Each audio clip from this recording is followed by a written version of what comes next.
कैसे हैं आप लोग?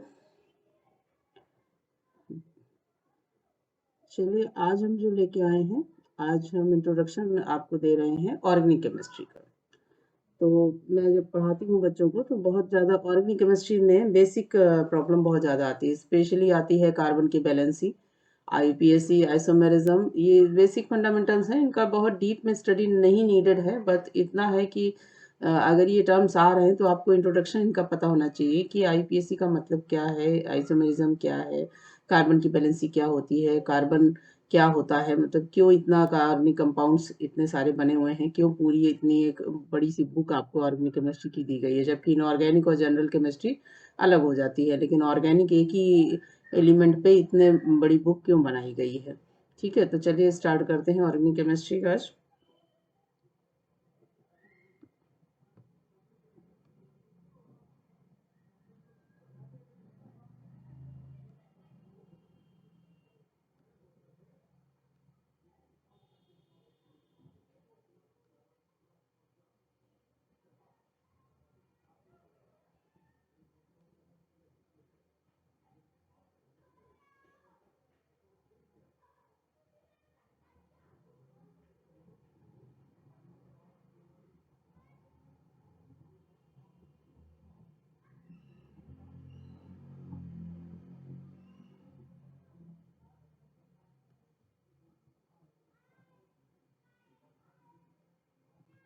ऑर्गेनिक केमिस्ट्री पहले स्टार्ट कर रहे हैं, तो सबसे पहले इसमें हम स्टार्ट करेंगे कार्बन।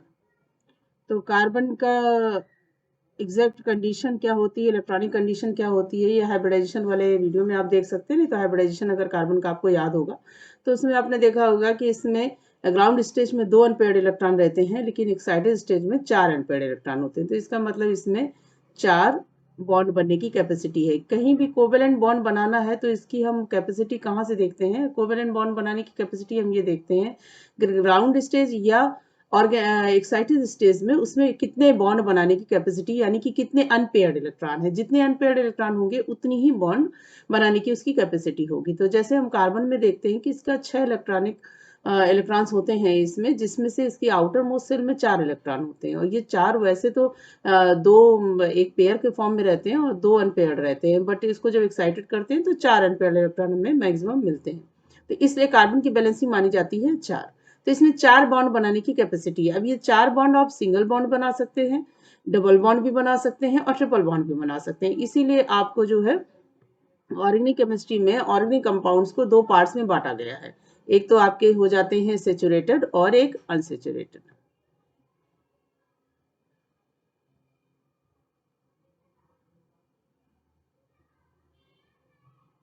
सैचुरेटेड सैचुरेटेड में आपके सारे आ जाएंगे सिंगल बॉन्ड वाले। सैचुरेटेड में भी एस और सिंगल में भी एस, कोई कंफ्यूजन नहीं है, आराम से। अब इसके बाद आ जाते हैं unsaturated.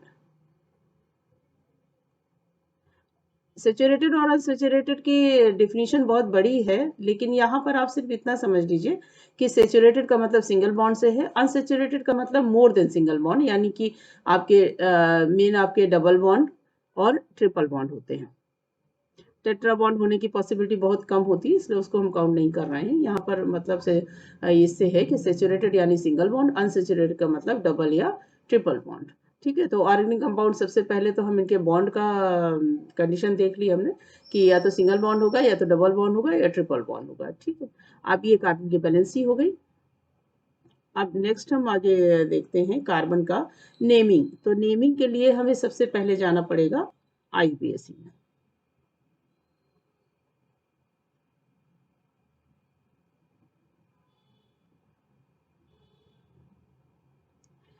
International union of pure and applied chemistry, ये इसका फुल फॉर्म होता है। ये वैसे बहुत छोटी क्लासेस में इसके फुल फॉर्म पूछे जाते हैं, आपके हायर एजुकेशन में आने के बाद फुल फॉर्म की नीड नहीं है। बस इसका ये समझ लीजिए कि ये international union of pure and applied chemistry का मतलब ये है कि ये एक ऑर्गेनाइजेशन है। जब इसकी मोहर लगती है किसी भी कंपाउंड के नाम पर, तभी जाके कोई भी कंपाउंड का नाम जो होता है वो बुक्स में आता है, यानी कि उसको एक आइडेंटिफिकेशन मिलता है, उसके बाद ही उसको जाना जाता है। तो आईयूपीएसी का एक कुछ फंडामेंटल हैं जो आपने बुक्स में जनरली पढ़े हैं, आपके थोड़ा बहुत तो 10th में भी इंट्रोडक्शन है, नहीं तो फिर इंटर में मेन रूप से है। और बाकी हायर एजुकेशन में जब आप जाते हैं तो मेन आईयूपीएसी को डिटेल में नहीं पढ़ना रहता है, बट आईयूपीएसी की नॉलेज आपको होनी चाहिए, अदरवाइज आप पहचान नहीं पाएंगे। तो इसमें कुछ चीज़ें होती हैं, जैसे सिंगल बॉन्ड जो होते हैं उनको क्या कहा जाता है, उसके पहले आईपीएससी के पहले आप ये समझ लीजिए, ये होते हैं एन यानी ANE। जहाँ डबल बॉन्ड होता है, हम यहाँ कार्बन की ही बात करेंगे, इसलिए बार बार कार्बन बताने की जरूरत नहीं है। तो जहाँ कार्बन और कार्बन के बीच में सिंगल बॉन्ड उसे एन बोलेंगे, जहाँ कार्बन और कार्बन के बीच में डबल बॉन्ड उसे इन बोलेंगे। स्पेलिंग पे ध्यान देना है, स्पेशली प्रोनाउंसिएशन आप अपना रख लीजिए, कोई इतना इशू नहीं रहता है, स्पेलिंग आपकी गलत नहीं होनी चाहिए। अब आ जाते हैं ट्रिपल बॉन्ड। ट्रिपल बॉन्ड में हम लगाते हैं YNE यानी आई। ठीक, एक तो ये चीज आपको पता होनी चाहिए, ये सब आईपीएससी के पढ़ने के लिए ही हम आपको बता रहे हैं। एक तो ये 3 चीजें आपको पता होनी चाहिए। अब उसमें अगर मोर देन 1 डबल बॉन्ड आ रहे हैं या मोर देन 1 ट्रिपल बॉन्ड आ रहे हैं, सिंगल बॉन्ड में कुछ नहीं है, लेकिन अगर मोर देन डबल बॉन्ड या ट्रिपल बॉन्ड आ रहे हैं तो उसमें लग जाता है डाई। ठीक, तो एक तो ये चीज आपको क्लियर होनी चाहिए। फिर उसके बाद आ जाते हैं आईपीएससी में आपको स्पेशली जानना रहता है कार्बन। तो कार्बन के लिए स्पेशली आपको जानना है, तो सबसे पहले तो इसको सीख लीजिए।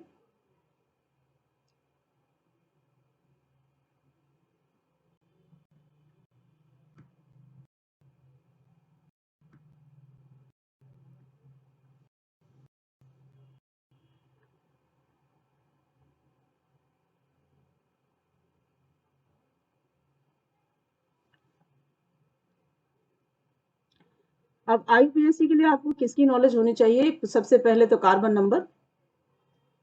बहुत बच्चों को आता होगा, इसमें कोई बड़ी बात नहीं है, मैं सिर्फ रिवीजन करा रही हूँ, तो मैं बता रही हूँ कि अगर कार्बन नंबर का क्या है, एक कार्बन आपको स्पेशली 10 तक पढ़ लीजिए, 10 के ज्यादा जरूरत नहीं पड़ती है, आप 10 तक आप पता होना चाहिए। 3 गए, 4 गए और 5 6 7 8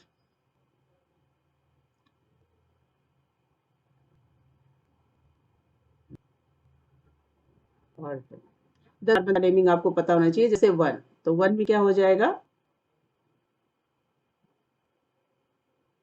में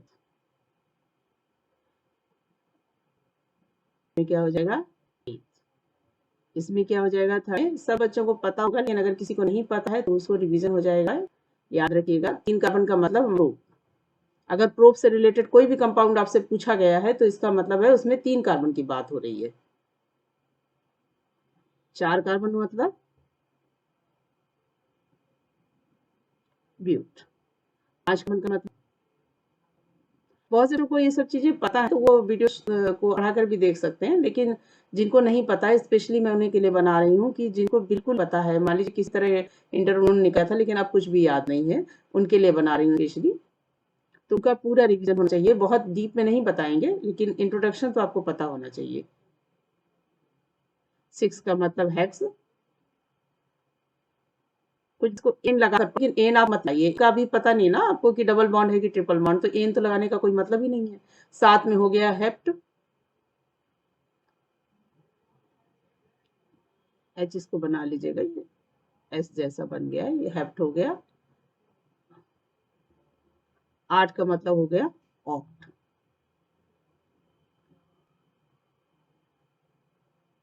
9 का मतलब हो गया नोन।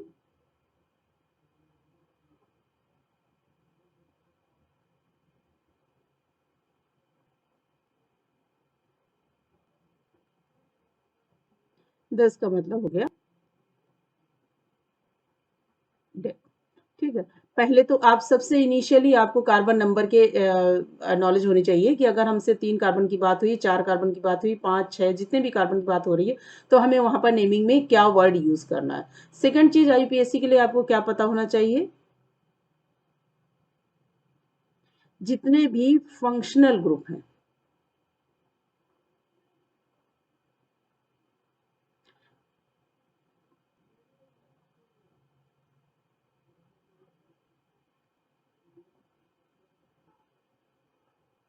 आप जितने ग्रुप हैं आपने बहुत सारे सुन रखे होंगे, ये सारे आपके पास एक बुक में, आपकी इंटर की बुक में भी है, और हायर एजुकेशन की भी अगर आईपीएससी कहीं सिलेबस में होगा तो उसमें होगा, नहीं तो इंटर की बुक में आपको मिल जाएगा। इसमें फंक्शनल ग्रुप आपके सारे आ जाते हैं, जैसे कौन कौन से, हाइड्रोक्सिल ग्रुप। अब ग्रुप है तो सब में ये बॉन्ड लगा रहेगा, ये बॉन्ड क्या शो करता है कि बैलेंसी इसकी नहीं बाकी है। चलिए इसको सीट को देते हैं, एलिमेंट देने वाला ये होगा, मतलब COH, इसमें कार्बन के साथ कोई अटैच है, ये एल्डिहाइड आ गया,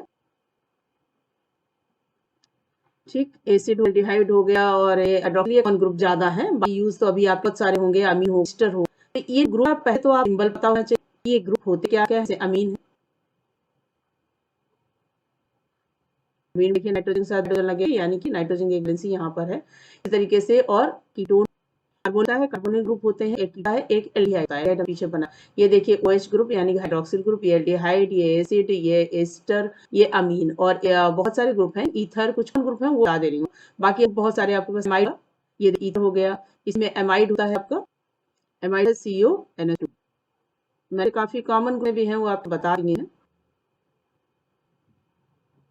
H2 हो गया, एक और ग्रुप आपका एक कॉमन है, ये थोड़े से ज्यादा कॉमन है, जिनको ज्यादा यूज किया जा रहा है, वो मैं आपको स्पेशली बता रही हूँ। इनके आपको क्या याद करने हैं, प्रीफिक्स और सफिक्स। अब आप पूछो कि प्रीफिक्स और सफिक्स क्या होता है, पहले ग्रुप आप आइडेंटिफाई कर लीजिए कि सारे ग्रुप, कम से कम इतने ग्रुप, 3 6 3 9 ग्रुप्स कम से कम आपको क्लियर होने चाहिए, इनका प्रीफिक्स और सफिक्स सबसे ज्यादा जरूरी है। एक तो पहले 10 कार्बन तक की, कार्बन की नेमिंग, कि अगर हमारे पास कंपाउंड में कितने कार्बन प्रेजेंट है उसके बिहाफ पर, अब उसके बाद उसमें कितना फंक्शनल ग्रुप, कौन सा फंक्शनल ग्रुप है उसके बिहाफ पर। तो पहले, सबसे पहले तो आपको आइडेंटिफिकेशन आना चाहिए कि कौन सा ग्रुप है, जैसे ये एमाइड है, ये ईथर है, ये कीटोन है, ये साइनाइड है, ये एसिड है, ये हाइड्रोक्सिल है, ये एल्डिहाइड है, ये ईस्टर है, ये अमीन है।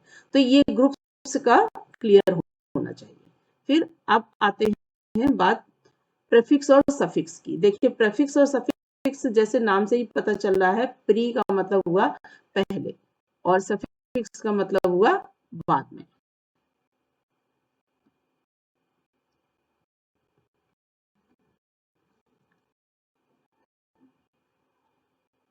तो इनके प्रीफिक्स और सफिक्स याद कर लीजिएगा, ठीक है। अब हम आते हैं, ये दो चीजें मेन होनी चाहिए। तीसरी चीज होती है साइड ग्रुप।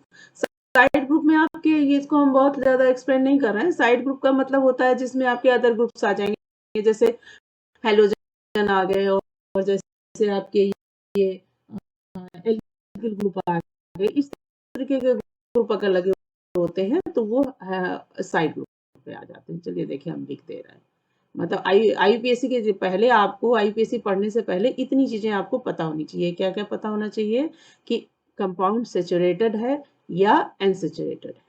सैचुरेटेड है तो उसमें सिंगल बॉन्ड होगा, सिंगल बॉन्ड होगा तो मतलब एन लगेगा। अनसैचुरेटेड है तो डबल बॉन्ड या ट्रिपल बॉन्ड होगा, यानी कि उसमें एन इन या आइन लगेगा।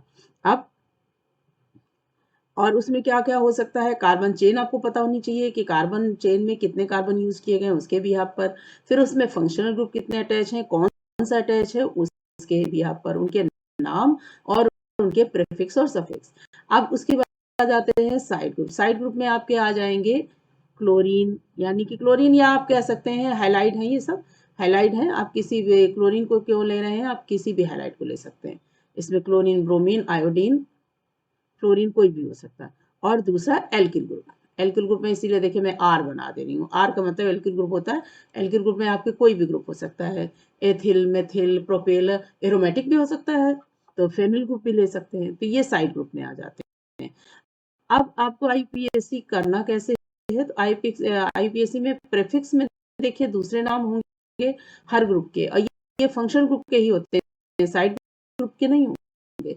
फंक्शनल ग्रुप के होते हैं, प्रीफिक्स में अलग नाम होते हैं, सफिक्स में अलग नाम होते हैं। जैसे अगर आपका OH ग्रुप आप ले रहे हैं तो OH ग्रुप का प्रीफिक्स जो होता है हाइड्रोक्सी होता है, लेकिन जो सफिक्स होता है वो ऑल होता है, यानी OL, ठीक है ना। तो वैसे ही सारी चीजें हैं, जैसे आपका और भी हैं, जैसे एसिड है, ईस्टर है, इन सब के प्रीफिक्स और सफिक्स, इसकी पूरी एक लिस्ट होती है। वो पूरी आपको मिल जाएगी इंटर की बुक्स में। कहीं ना मिले तो आप मुझे मैसेज करिएगा, मैं आपको अपना मेल या व्हाट्सएप भेज दीजिएगा, मैं उस पर आपको सेंड कर दूंगी। ठीक है, अब हम देखिए बहुत शॉर्ट में बताना, इसलिए मैं बहुत डिटेल नहीं बता रही हूँ। आप सीधे सीधे मैं फार्मूला आपको बता दे रही हूँ। आईपीएससी में फार्मूला क्या काम करता है। सबसे पहले आपको क्या यूज करना है, सबसे पहले आप रखिए यहाँ पर बैकबोन। बैकबोन कहा जाता है, या बैकबोन का मतलब होता है कार्बन चेन, यानी कि कार्बन नंबर। तो हम इसमें हम लिखते हैं, या तो कार्बन नेम लिख लीजिए, या हम इसको जनरल लैंग्वेज में बोल सकते हैं बैकबोन।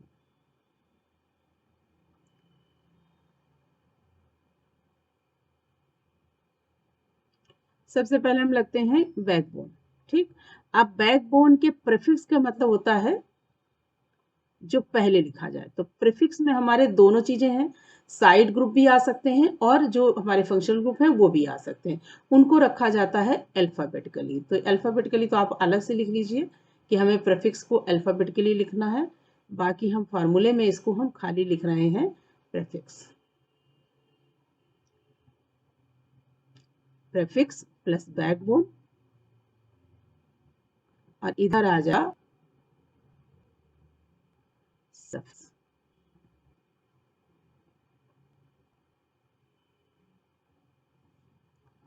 इधर सफिक्स आ जाएंगे। सफिक्स में आपके फंक्शनल ग्रुप रहेंगे, फंक्शनल ग्रुप का सफिक्स रहेगा, प्लस आप डबल बॉन्ड और ट्रिपल बॉन्ड भी जो आप लेके चलते हैं उनको भी ले सकते हैं, मतलब इन आइन भी जो है वो भी आ जाएंगे इसी में। तो इन आइन भी इधर ही रखे जाते हैं। ये एक सिंपल इंट्रोडक्शन है, तो इसलिए मैं आपको शॉर्ट में आईपीएससी बता रही हूँ। अदरवाइज आईपीएससी तो कम से कम 5-6 लेक्चर का टॉपिक होता है, कम से कम 6 या 7 लेक्चर इसको चलाया जाएगा तब जाके ये कंप्लीट होता है। लेकिन थोड़ा सा हल्का सा इंट्रोडक्शन जिसको चाहिए उसके लिए मैं बता सकती हूँ। ठीक है, तो एक तो ये चीज हो गई। अब उसके बाद एक और चीज होती है नेमिंग, नंबरिंग। नंबरिंग भी आईपीएससी में बहुत इंपॉर्टेंट है। तो नंबरिंग में हमें केवल स्पेशली 2 चीजों का ध्यान रखना पड़ता है। एक तो नंबरिंग बहुत ज्यादा होनी चाहिए, यानी कि हम ज्यादा से ज्यादा कार्बन को इन्वॉल्व करें, मतलब जो नंबर हमारे जितने भी काउंट होते हैं उनका जो सम है वो बहुत हाईएस्ट होना चाहिए। तो आपको आप केवल एक हिंट के रूप में रखिए कि जितना भी कार्बन इन्वॉल्व है या हम किसी भी ग्रुप को ले हैं तो उसको मैक्सिमम ले जाके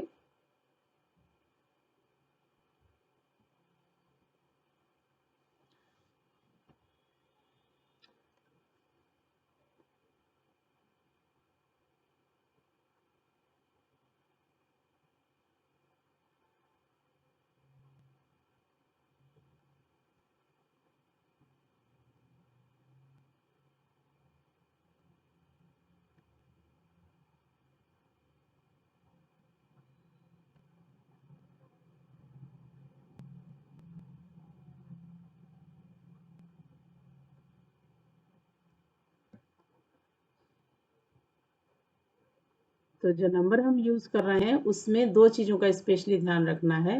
देखिए थोड़ा सा तो हम बोल रहे हैं, आप बोलिए, ध्यान दीजिएगा।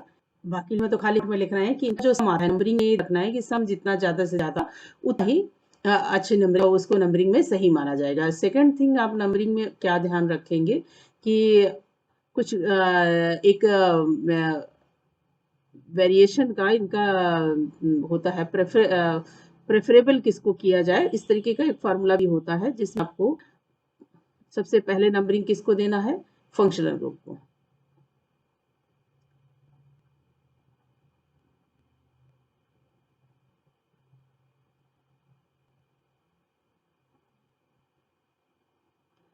उसके बाद सबसे पहले आपके फंक्शनल ग्रुप रहे, उसके बाद नंबरिंग। ये नंबरिंग का मैं सीक्वेंस बता रही हूँ आपको। सबसे पहले फंक्शनल ग्रुप का आपको नंबर देना है।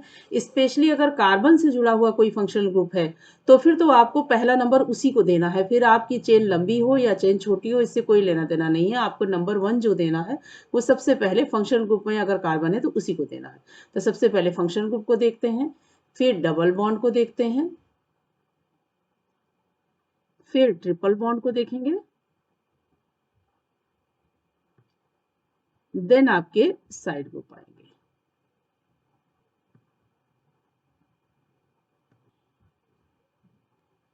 देन आपके साइड ग्रुप आएंगे। तो नंबरिंग के टाइम इतना ध्यान देना है आपको। हल्का सा अभी देखिए एक दो तीन एग्जाम्पल आपको बता देते हैं। नंबरिंग में स्पेशली ध्यान देना है कि चेन जो हमारी बने उसमें सम हाईएस्ट आना चाहिए, यानी कि जितना ज़्यादा मैक्सिमम हम कार्बन नंबर इन्वॉल्व कर सकते। उसके बाद दूसरी चीज़ ये ध्यान देनी है कि जब हम नंबर दे रहे हैं, नंबरिंग कर रहे हैं, तो उसे फंक्शनल ग्रुप को सबसे पहले प्रायोरिटी पे रखना है, फिर उसके बाद डबल बॉन्ड को रखना है, फिर ट्रिपल बॉन्ड को रखना है, फिर साइड ग्रुप्स को रखना है। अब देखिए अब एक एग्जाम्पल हम आपको बताते हैं किस तरह से करना है।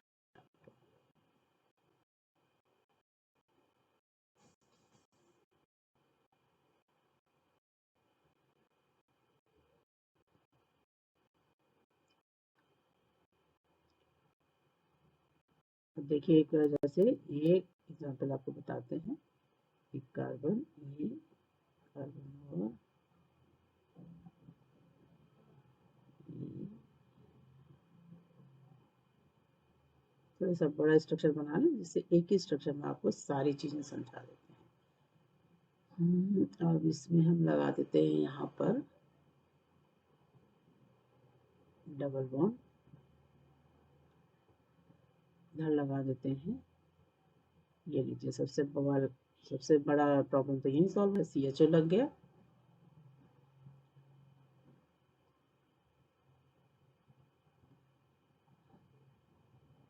यहाँ लगा देते हैं,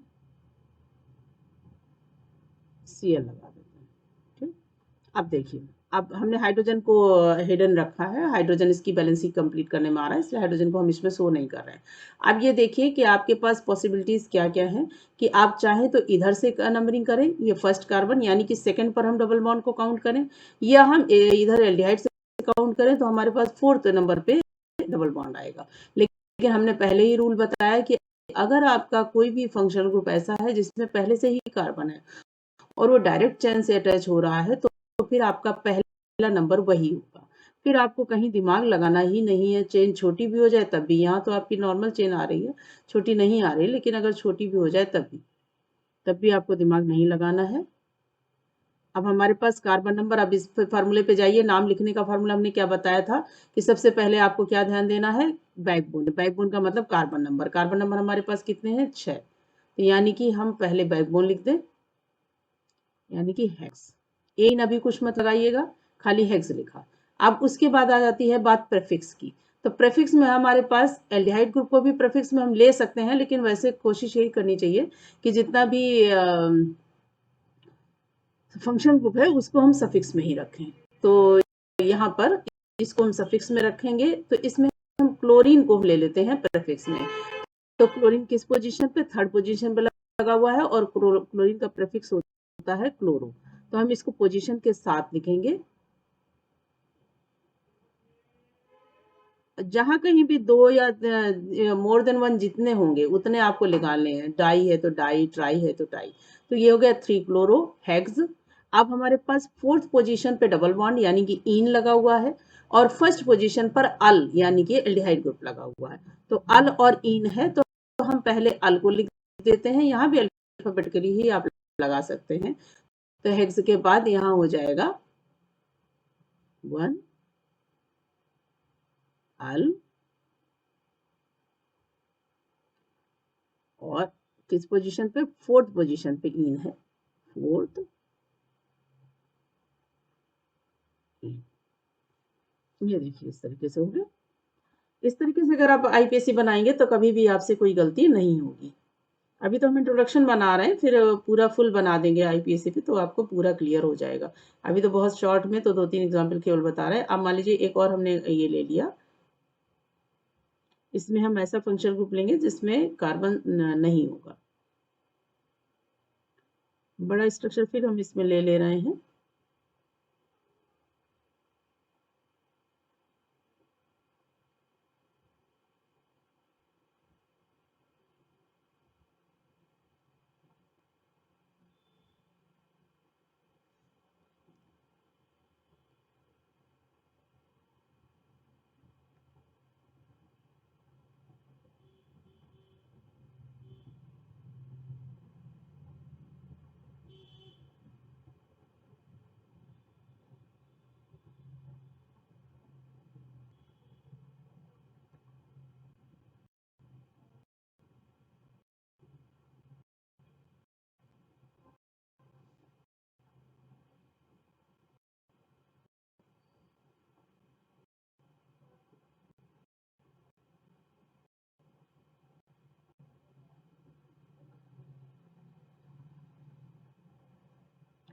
ये देखिए आ गया डबल बॉन्ड।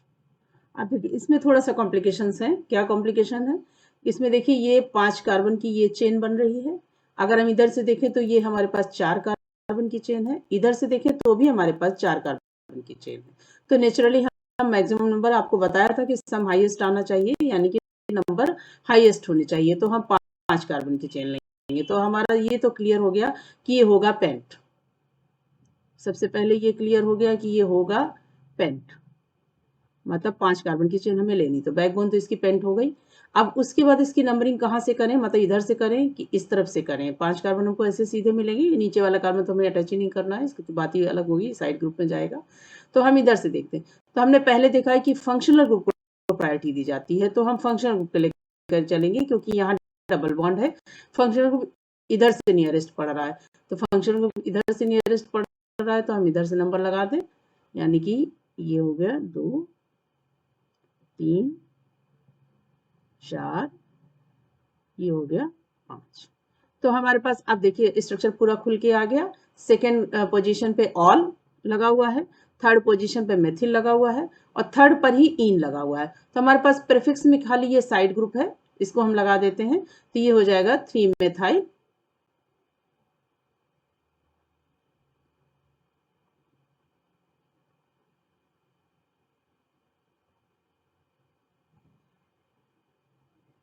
Methyl paint. अब हमारे पास दो चीजें सफिक्स में है, एक तो सेकंड पे ऑल है और थर्ड पे इन। तो यहाँ पर इन को लिख दें,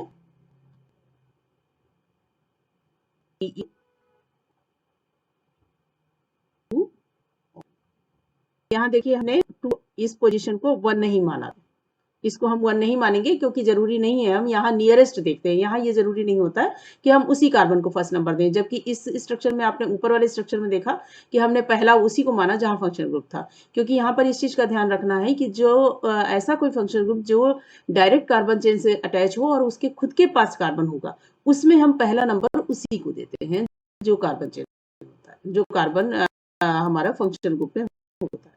ठीक है, तो आई थिंक ये 2 एग्जाम्पल सफिशिएंट है हल्का सा इंट्रोडक्शन आईपीएससी का देने के लिए।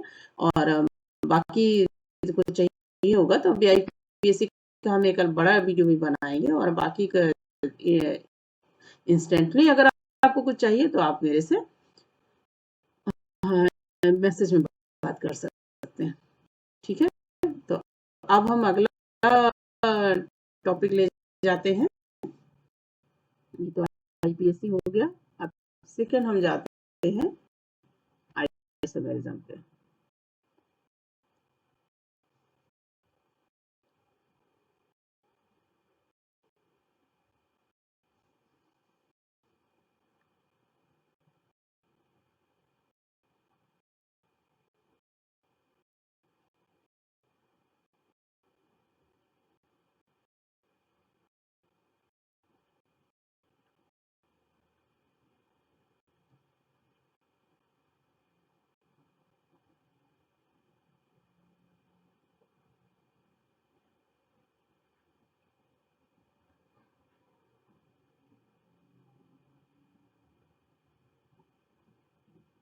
आइसोमेरिज्म को भी बहुत शॉर्ट में आपको समझना है, इसको भी हम बहुत डीप में नहीं बताने वाले हैं।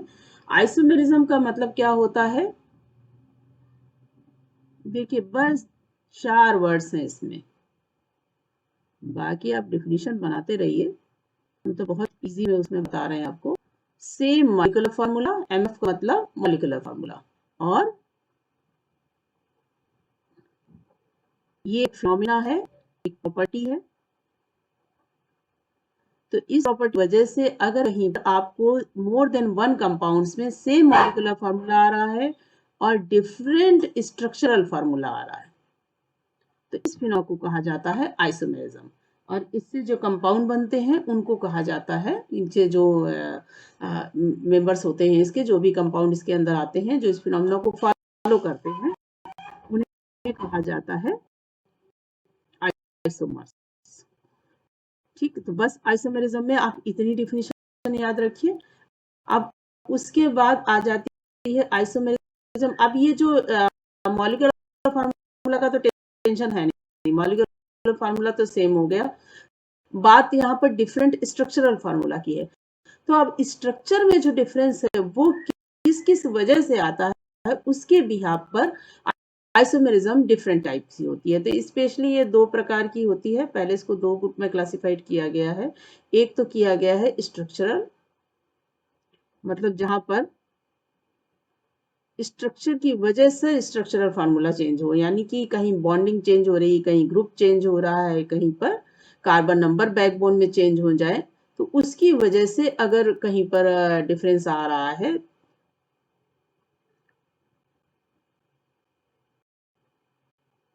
तो वो कहलाती है स्ट्रक्चरल आइसोमेरिज्म।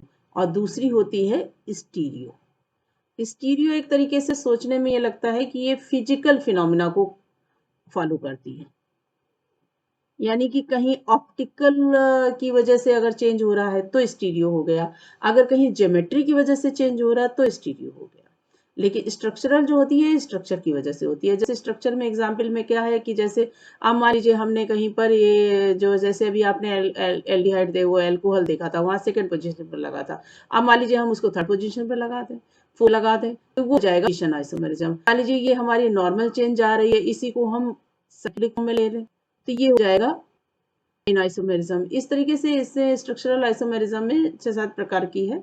वो आइसोमेरिज्म होती है स्ट्रक्चर के बिहाफ पे होती है। और स्टीरियो में ज्योमेट्री और ऑप्टिकल, यानी ऑप्टिकल में मतलब हो जाता है कि ऑप्टिकल में आपके की ऑप्टिकल में आपकी यूज होगी पोलराइज लाइट। में बहुत हल्का सा इंट्रोडक्शन दे रही हूँ, बिल्कुल आप सिंपली समझ लीजिए। पोलराइज लाइट और आपका डी फॉर्म, एल फॉर्म, यानी कि आप पोलराइज लाइट के बिहार में, चलिए नाम इसके हम दोनों के बता दे रहे हैं, बाकी नाम अभी बहुत डिटेल में हमको नहीं बताना है यहाँ पर भी।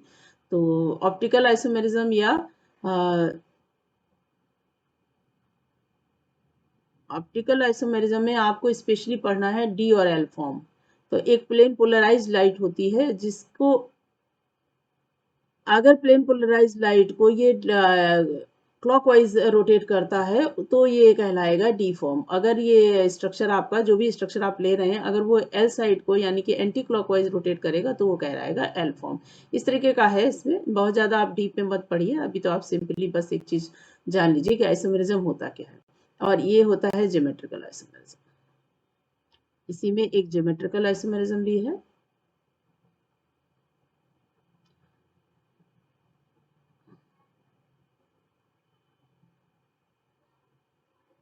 तो ज्योमेट्रिकल आइसोमेरिज्म में ज्योमेट्री चेंज होती है, जिसमें आपने पढ़ा होगा सिस और ट्रांस। सिस का मतलब होता है सेम साइड, ट्रांस का मतलब होता है अपोजिट साइड, यानी कि डायगोनली अटैच हो। और ये अटैच कौन होते हैं, ये ग्रुप्स अटैच होते हैं, यानी कि साइड ग्रुप्स जो होते हैं वो जब सेम साइड अटैच हो तो वो सिस हो जाएगा, अगर डिफरेंट साइड हुए तो ट्रांस हो जाएगा। ठीक है। स्ट्रक्चरल में आपके 6-7 प्रकार की है। जैसे पोजीशन हो गई, आपको इसमें भी देखिए जरा शॉर्ट में बता देते हैं बहुत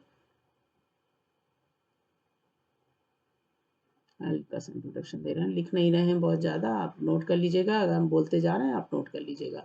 इसमें एक होती है पोजीशन आइसोमेरिज्म, जिसमें पोजीशन चेंज हो जाती है, डबल बॉन्ड की पोजीशन चेंज हो सकती है और फंक्शनल ग्रुप की पोजीशन चेंज हो सकती है। कभी डबल बॉन्ड आपका सेकंड पोजीशन में मिलेगा, कभी थर्ड पोजीशन में मिल गया, तो बात वही है, केवल पोजीशन चेंज हुई, कार्बन नंबर यानी कि मॉलिक्यूलर फार्मूला कहीं चेंज नहीं हुआ, तो वो हो जाएगा पोजीशन आइसोमेरिज्म। उसके बाद आ जाता है चेन आइसोमेरिज्म, जो अभी आपका एग्जांपल आपके सामने बना हुआ है कि जैसे चेंज होती है वो ओपन होती है, क्लोज होती है, तो ओपन चेन यानी कि नॉर्मल, और ये क्लोज चेन हो गई। इसी तरीके से आइसो ग्रुप होता है, इसी तरीके से एक नियो ग्रुप होता है। आइसो ग्रुप में क्या होता है, आइसो ग्रुप में कार्बन के साथ एक हाइड्रोजन अटैच रहता है। अब इधर आप कोई भी चेन बनाते चले जाइए, एक एल्किल ग्रुप इधर अटैच होगा, एक एल्किल ग्रुप इधर अटैच होगा। ये कंडीशन जो हो जाती है ये आइसो कंडीशन। लिख नहीं रहे हैं, आप लोग नोट कर लीजिएगा। अगर के सारे हाइड्रोजन रिप्लेस हो जाए, 4 के कार्बन ही अटैच हो, तो वो है लो क्वेश्चन। तो इस एक ही स्ट्रक्चर मान लीजिए 4 कार्बन का हमने ये, इसमें कितने कार्बन इन्वॉल्व हो रहे हैं, आपके 5 कार्बन हो रहे हैं। तो पेंटा कोई कंपाउंड है, 5 कार्बन वाला कोई कंपाउंड है, उसको हमने 3 स्ट्रक्चर में बनाया, नियो बनाया, आइसो बनाया और नॉर्मल बनाया। तो अगर ये तीनों स्ट्रक्चर में 5 कार्बन हमने अटैच कर दिए तो ये हो जाएगी कौन सी आइसोमेरिज्म, चेन आइसोमेरिज्म। अब एक और आती है आपकी functional group isomerism. Functional group isomerism में क्या होता है कि जैसे मान लीजिए ऑक्सीजन जो होता है, एक ऑक्सीजन आपका अल्कोहल भी बना सकता है, एक ऑक्सीजन आपका ईथर भी बना सकता है। तो अगर आपके दो,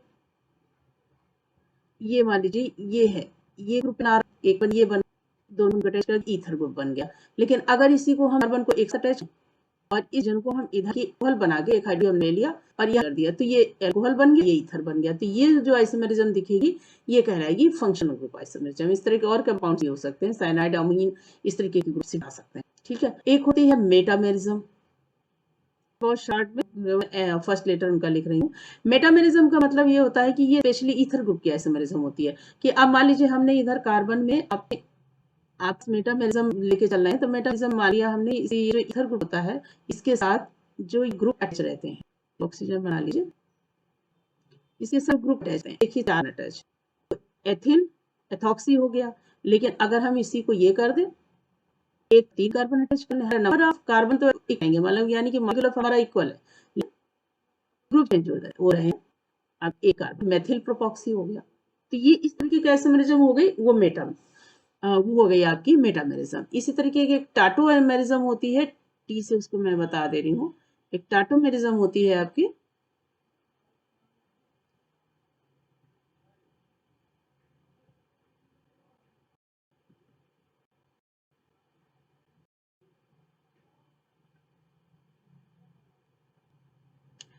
टाटोमेरिज्म में क्या होता है कि वो स्पेशली कीटो इनॉल आइसोमेरिज्म कही जाती है, यानी कि कीटो ग्रुप और जो इनॉल ग्रुप होते हैं वो एक दूसरे में कन्वर्ट होते रहते हैं। कीटो ग्रुप होता है ये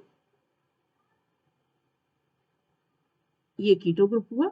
अब यहाँ पर दोनों में एल्किल ग्रुप अटैच रहेगा, तब ये कीटो ग्रुप हुआ। यहाँ पर हाइड्रोजन भी नेचुरली रहे होंगे, यहाँ भी हाइड्रोजन भी रहेंगे। और यही अगर ग्रुप आपका यहाँ पर OH बना दे, यही कीटो ग्रुप अगर OH हो जाए, ये हाइड्रोजन जो है ये इधर ले लिया, तो ये हो जाएगा इनॉल ग्रुप। तो ये एक दूसरे में कन्वर्ट होते रहते हैं, तो वो हो जाती है टाटोमेरिज्म। ठीक है, एक हल्का सा इंट्रोडक्शन आपका आइसोमेरिज्म का इसमें हो गया है।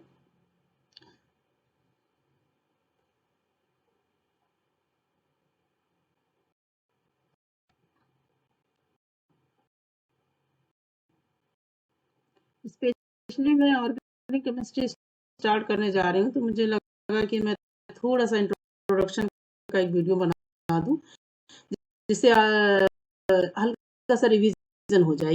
ये बिल्कुल जिसने बिल्कुल भी जिसको नॉलेज नहीं है उसके लिए तो थोड़ा पेनफुल होगा, क्योंकि उसको ये सारे टॉपिक डीपली पढ़ने पड़ेंगे। लेकिन जिसने थोड़ा बहुत पढ़ा हुआ है उसका एक रिवीजन हो रहा है कि अगर कहीं कुछ दिमाग में नहीं आ रहा है कि याद कर रहे हैं, पता नहीं क्या था आइसोमेरिज्म, पता नहीं क्या था आईपीएसी, तो आपको जैसे ये नाम आप सुनेंगे वैसे ही आपको याद आ जाएगा कि हाँ ऐसा हुआ करता था। फिर आप आराम से देख सकते हैं, फिर आपके जो क्वेश्चन आते जाए उनको आप मेरे भेजते जाइए और उनका आंसर मैं आपको भेजती जाऊंगी। तो आप हो गया आईपीएससी, हो गया आइसोमेरिज्म, हो गया। अब तीसरी चीज इसमें जो आपके पढ़ेंगे आप, वो पढ़ेंगे इंटरमीडिएट्स, या कह दीजिए एजेंट्स या रिएक्टेंट्स कह सकते हैं, या इंटरमीडिएट्स ही वर्ड्स नाम वर्ड सही रहेगा। बहुत शॉर्ट में इसको भी मैं एक ही पेज में बता दूंगी आपको। इसके बाद मैं बीटेक और पॉलिटेक्निक दोनों का बहुत इंपॉर्टेंट टॉपिक है पॉलीमर, उस पर एक अच्छा सा वीडियो बनाऊंगी।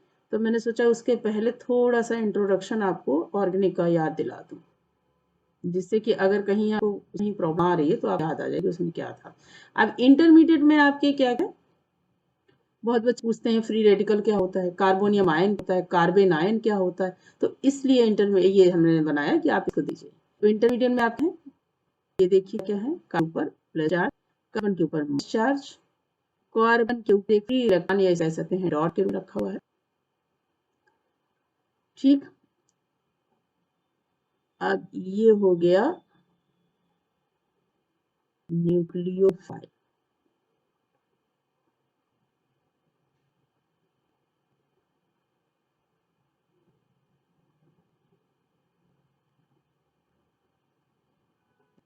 और क्या होते हैं, याद आ रहा होगा आपको, और होता है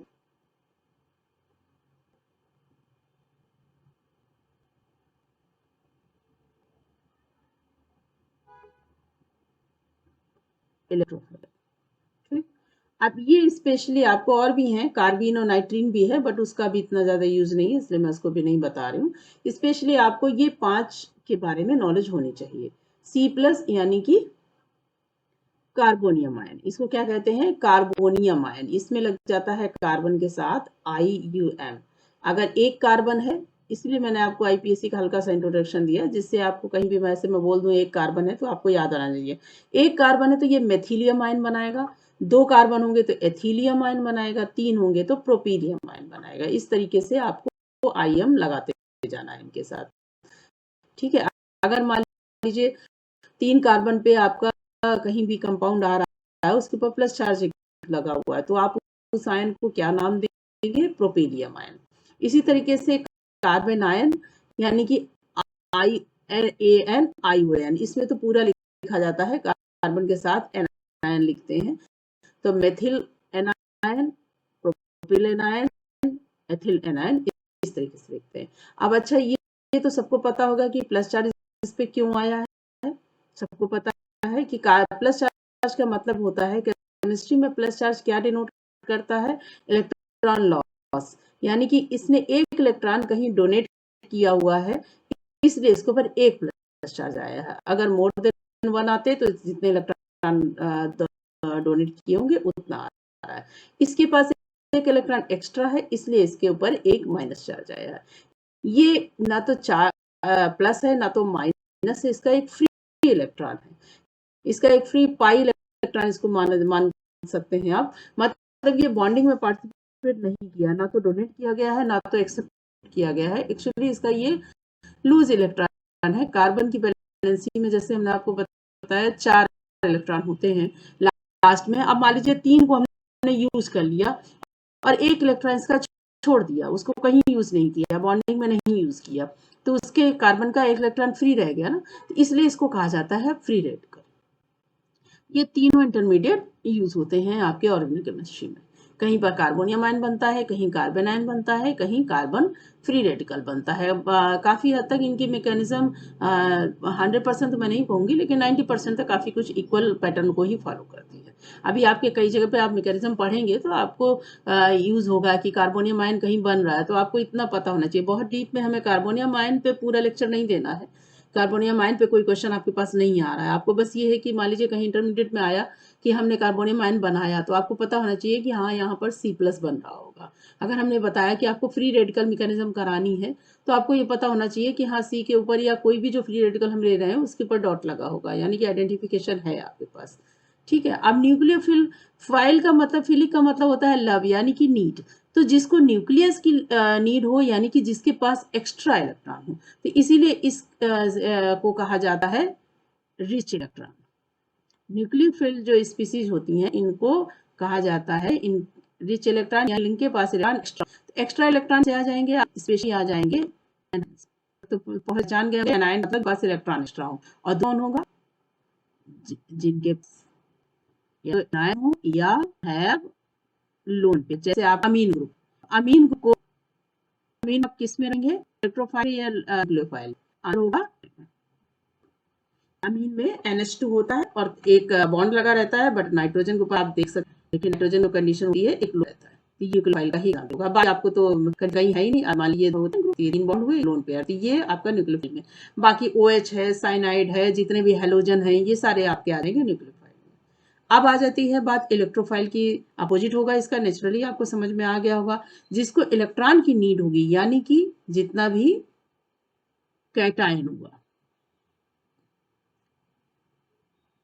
जितने भी कार्बोनियम आयन रखते हैं आप, या जितना भी कैटायन, मिथिलियम आयन, एथिलियम आयन, जितना भी जहां कहीं भी प्लस चार्ज वाला एलिमेंट आ गया, वो हो गया इलेक्ट्रोफाइल। और इलेक्ट्रोफाइल और दूसरा कौन सा, वैकेंट ऑर्बिटल, जिसके पास कोई चार्ज नहीं है, न्यूट्रल है, तो आप कैसे पहचाने वो होगा या न्यूक्लियोफाइल होगा, तो आप देखिए या लोन पेयर है तो लोन पेयर है तो न्यूक्लियोफाइल हो गया, और जिसके पास वैकेंट ऑर्बिटल है। अब देखिए ये सब जानने से पहले मैं आपको बता दूं, आपको इलेक्ट्रॉनिक कॉन्फ़िगरेशन यानी कि ऑर्बिटल स्ट्रक्चर बहुत अच्छे से हर एलिमेंट का कम से कम 1 to 30 एटॉमिक नंबर एलिमेंट का एटॉमिक स्ट्रक्चर यानी कि इलेक्ट्रॉनिक कॉन्फ़िगरेशन बहुत अच्छे से क्लियर होना चाहिए। आपके पास बहुत से ऑप्शन हैं, आप बुक में पढ़िए, वीडियोस में देखिए, मेरा भी वीडियो है, आप उसमें भी देख सकते हो। कहीं भी हो तो आप जब तक इलेक्ट्रॉनिक कॉन्फ़िगरेशन उसका क्लियर नहीं होगा, लास्ट सेल की कंडीशन नहीं देख पाएंगे आप। और जब लास्ट सेल की कंडीशन देखेंगे तभी आपको पता चलेगा कि उसमें लोन पेयर बन रहा है या उसमें वैकेंट ऑर्बिटल है।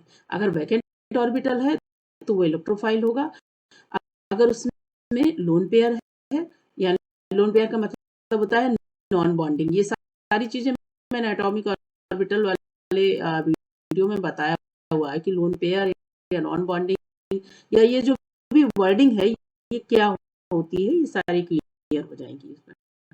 तो जिसके पास भी लोन पेयर है वो हो गया न्यूक्लियोफाइल, जिसके पास वैकेंट ऑर्बिटल यानी कि खाली ऑर्बिटल होगा वो होगा इलेक्ट्रोफाइल। और बाकी कैटायन और एनायन तो आप पहचानते हैं। एनायन का मतलब जिसके ऊपर माइनस चार्ज, कैटायन का मतलब जिसके ऊपर प्लस चार्ज, तो वो इलेक्ट्रोफाइल हो जाएंगे। ठीक है, तो एक तो ये हो गए। इस वीडियो में मैं सिर्फ आपको वर्डिंग ही समझा रही हूँ क्योंकि मुझे अगला जो आप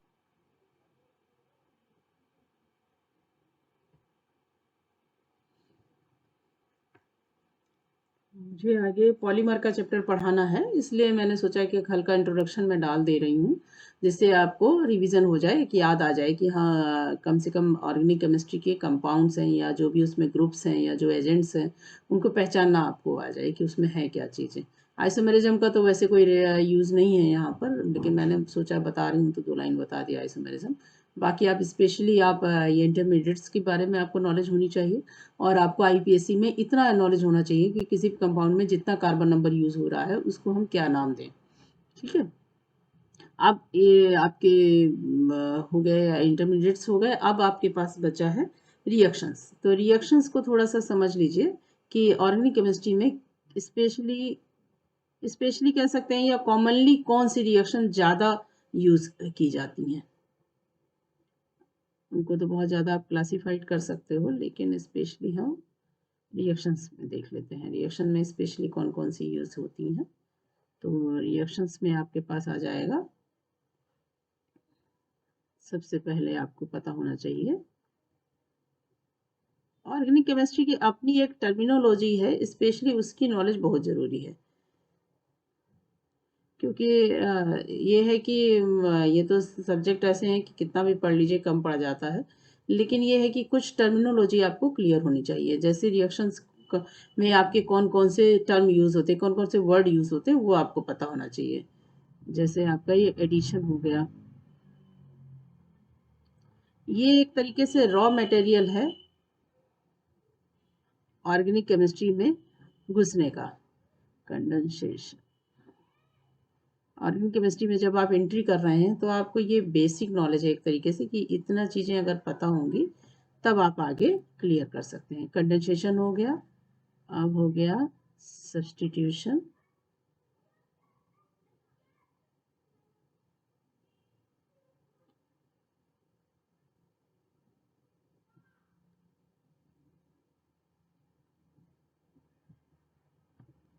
अब उसके बाद हो गया एलिमिनेशन। इनको मैं बहुत हल्का हल्का सा छोटा छोटा आपको बता दूंगी कि आखिर ये होते क्या हैं।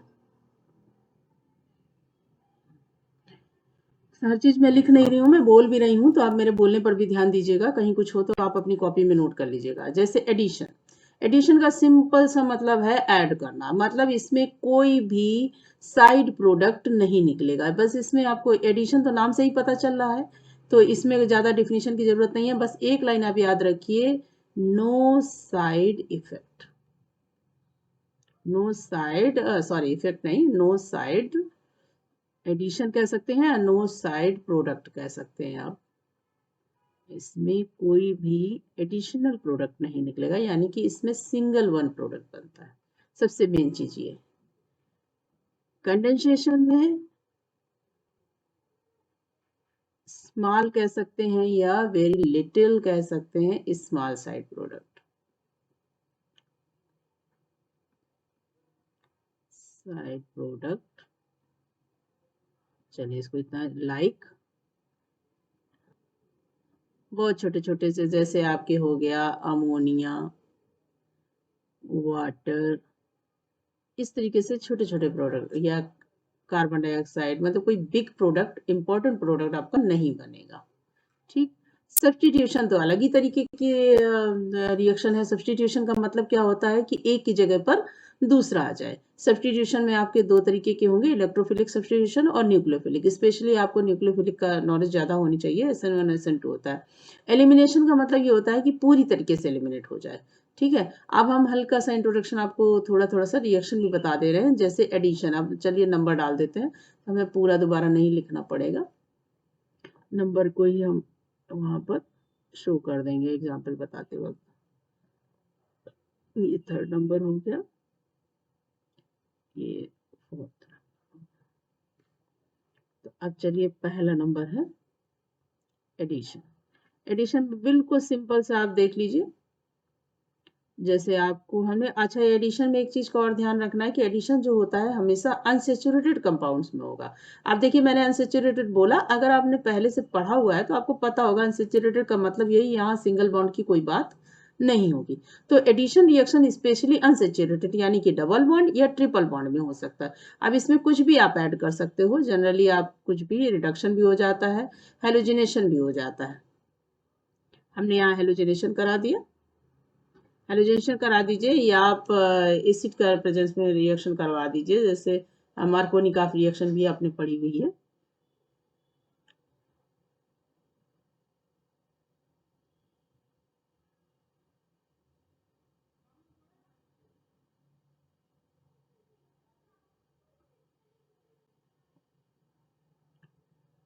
तो यहाँ तो मार्कोनिकॉफ की जरूरत नहीं पड़ेगी, क्योंकि मार्कोनिकॉफ में एसिमेट्रिक कंपाउंड होना चाहिए, तभी यूज होता है। यहाँ मार्कोनिकॉफ लॉ नहीं काम करेगा, लेकिन हम एडिशन उसी तरीके का करवा दे रहे हैं यहाँ पर।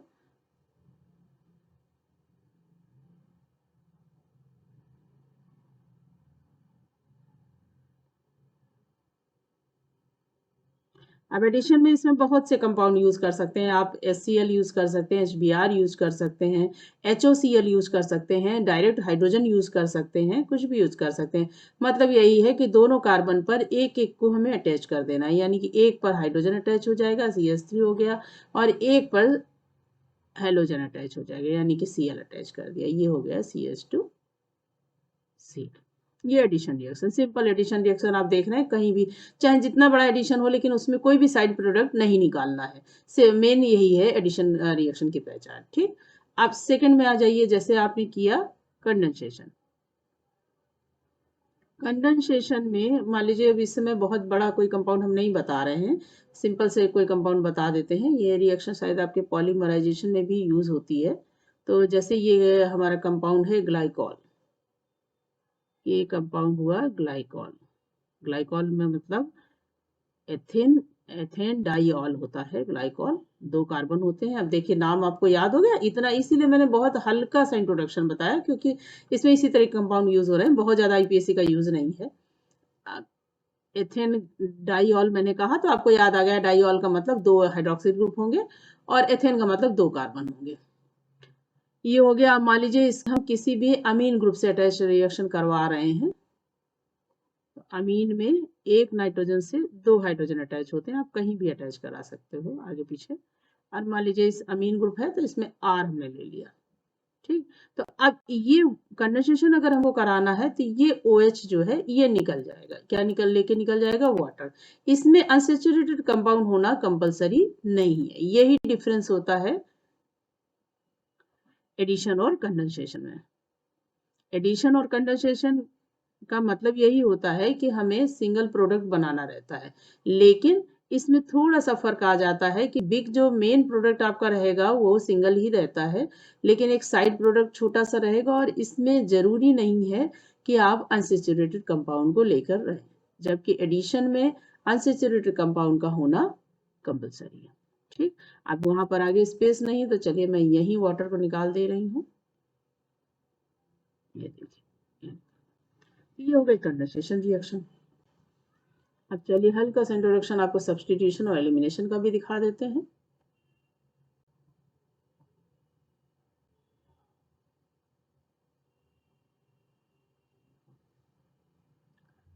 चलिए, आपकी थर्ड नंबर रिएक्शन थी आपकी सब्स्टिट्यूशन रिएक्शन। सब्स्टिट्यूशन का मतलब आप समझ सकते हैं कि एक को हटा के उसकी जगह दूसरा आ जाए। ठीक है, इसमें स्पेशली आपने पढ़ा होगा SN1 और SN2 को पढ़ते हैं। सब्स्टिट्यूशन न्यूक्लियोफिलिक होता दोनों तरीके का सब्स्टिट्यूशन है, इलेक्ट्रोफिलिक भी होता है और न्यूक्लियोफिलिक भी होता है। स्पेशली इसको आपने पढ़ा होगा, बेंजीन में भी पढ़ा होगा। बेंजीन का सल्फोनेशन, हेलोजिनेशन ये सब करवाते हैं ना, तो उसमें भी आप पढ़ सकते हैं इसको। बाकी हम सिंपल से एक रिएक्शन बता दे रहे हैं कि जिसमें हम न्यूक्लियोफिलिक सब्स्टिट्यूशन बता रहे हैं। तो न्यूक्लियोफाइल को आप देखिए, हमने इंटरमीडिएट बता रखे हैं तो आपको बहुत इजीली याद आ जाएगा कि न्यूक्लियोफाइल का मतलब यही है कि कोई एनायन। तो एनायन का अगर हम सब्स्टिट्यूशन एनायन के द्वारा करा रहे हैं तो ये हो गया न्यूक्लियोफिलिक सब्स्टिट्यूशन। अब ये देखिए, हमने एल्किल हैलाइड लिया हुआ है, OH से रिएक्शन करवाया यानी कि सब्स्टिट्यूट किया इसको, कोई भी अल्कोहल ले लिया या वाटर ले लिया, कहीं से भी हमने OH ले लिया। अब ये क्या करेगा, क्लोराइड को हटा के वहां पर खुद आ जाएगा। तो इसने क्लोराइड को सब्स्टिट्यूट कर दिया और उसकी जगह पर खुद अटैच हो गया आकर, तो ये हो जाएगा न्यूक्लियोफिलिक सब्स्टिट्यूशन। तो हमने क्या देखा, इसमें क्लोराइड को ये एल्किल हैलाइड जो है या ये एल्किल क्लोराइड जो है वो आपका अल्कोहल में चेंज हो गया, तो ये सब्स्टिट्यूशन हो गया। ठीक, ये किसी भी तरीके का, अब यहाँ पर इस पर डिपेंड करेगा कि ये न्यूक्लियोफाइल है कि इलेक्ट्रोफाइल है। अगर यहाँ पे इलेक्ट्रोफाइल ले रहे हैं तो अब इलेक्ट्रोफाइल मान लीजिए आपने NO2 ले लिया, NO2 प्लस जो होता है वो इलेक्ट्रोफाइल होता है, NH2 माइनस जो होता है वो न्यूक्लियोफाइल होता है। तो अगर आपने न्यूक्लियोफाइल लिया तो न्यूक्लियोफिलिक सब्स्टिट्यूशन, अगर आपने यहाँ पे इलेक्ट्रोफाइल लिया तो इलेक्ट्रोफिलिक सब्स्टिट्यूशन। ठीक, अब चौथा आ जाता है, बहुत अच्छी रिएक्शन है ये, एलिमिनेशन। एलिमिनेशन में जैसे आप एडिशन रिएक्शन का जस्ट अपोजिट मान लीजिए, एडिशन रिएक्शन में आप क्या करते हैं, सब कुछ जोड़ देते हैं, वैसे एलिमिनेशन में सब कुछ निकाल देंगे। कि जैसे आपने एक रिएक्शन शायद कभी पढ़ी हो, नहीं पढ़ी हो तो मैं बता रही हूँ आपको। एल्कोहल से एल्कीन बनाया जाता है, तो उसमें क्या होता है कि डिहाइड्रेशन करवाया जाता है एसिड की प्रेजेंस में। डिहाइड्रेशन करवाते हैं एसिड की प्रेजेंस में। एसिड को हमारी केमिस्ट्री में डिनोट करते हैं H+ से। तो एसिड की प्रेजेंस में जब डिहाइड्रेशन करवाया जाता है तो उसमें ये हाइड्रोजन और ये OH जो होता है ये दोनों निकलकर क्या बना देते हैं, वाटर। तो इसमें जब ये दोनों निकल जाएंगे तो यहाँ पर आ जाएगा डबल बॉन्ड। तो ये हो जाती है एलिमिनेशन रिएक्शन। ये एलिमिनेट हो गया वाटर और उसकी जगह पर एक अनसेचुरेटेड कंपाउंड बन गया। Specially elimination reaction generally use भी की जाती है सेचुरेटेड रिएक्शन को अनसेचुरेटेड रिएक्शन में या कंपाउंड में चेंज करने के लिए। तो ये हो गई एलिमिनेशन रिएक्शन। ठीक है, एक जनरल इंट्रोडक्शन था ये। और अभी इसमें से हर टॉपिक पे आपके एक वीडियो बनेगा, लेकिन अभी फिलहाल मैंने इतना इसलिए बना दिया कि आपको सिर्फ नाम पता चल जाए। बाकी 2-3 दिन के बाद मेरा अगला वीडियो पॉलीमर पे आएगा। That's all.